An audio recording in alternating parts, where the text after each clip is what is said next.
আসসালামু আলাইকুম। আমি মরিয়ম। এটা আমার ফার্স্ট ব্লগ। এর আগে আমি ব্লগ আপলোড করি নাই। আজকে আপনাদের সাথে একটা মগজ ভুনার রেসিপি শেয়ার করব। তো চলেন শুরু করা যাক। ফার্স্টে আমি মজুগুলো অফ ক্যামেরাতে পরিষ্কার করে কেটে নিয়েছি। আপনারাও সেমভাবে কেটে নেবেন। তারপর একটা কড়াইতে তেল দিয়ে তার মধ্যে পেঁয়াজ, টমেটো, আদা বাটা, রসুন বাটা দিয়ে ভালোভাবে নেড়ে চেড়ে নিয়েছি।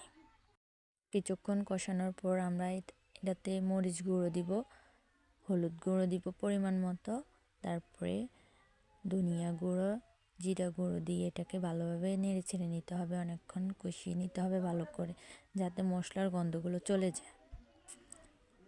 মশলার গন্ধ থাকলে কিন্তু খেতে ভালো লাগবে না। সো এটা সবাই খেয়াল করে দেখতে হবে যাতে ভালোভাবে মশলাগুলো কষিয়ে নিতে পারেন, তাহলে রান্না পারফেক্ট হবে।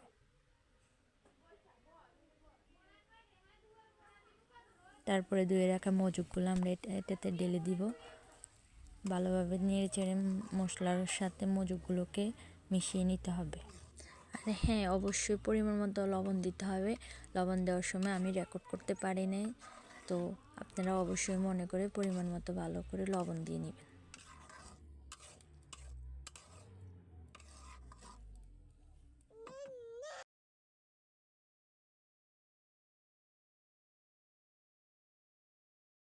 যেহেতু মজুগগুলো আমরা বোনা করবো, এটাতে কোনো ধরনের পানি ব্যবহার করতে হবে না।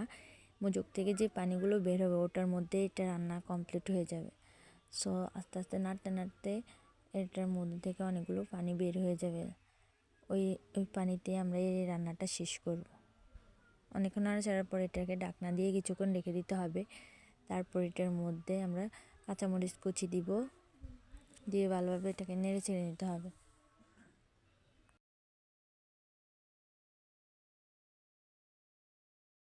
আপনারা দেখতেই পাচ্ছেন মজুগ থেকে কতগুলো পানি বের হয়েছে। এগুলো সম্পূর্ণ শুকিয়ে যাবে। তারপর আমরা এর মধ্যে ধনিয়া কুচি দিব, দিয়ে ভালোভাবে এটাকে নেড়ে চেড়ে দিব।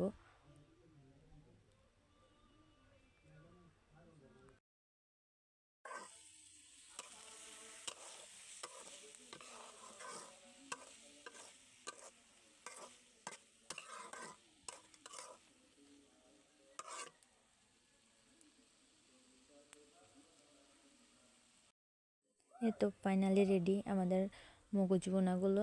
এগুলো আমরা একটা প্লেটে সার্ভ করবো। সো এভাবে বেড়ে নিতেছি।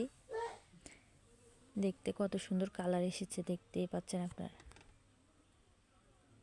খেতেও কিন্তু অনেক দারুণ হয়েছে। আপনারা অবশ্যই ট্রাই করবেন। আর সবাইকে অনেক অনেক ধন্যবাদ এতক্ষণ আমার ভিডিও দেখার জন্য। আল্লাহ হাফেজ।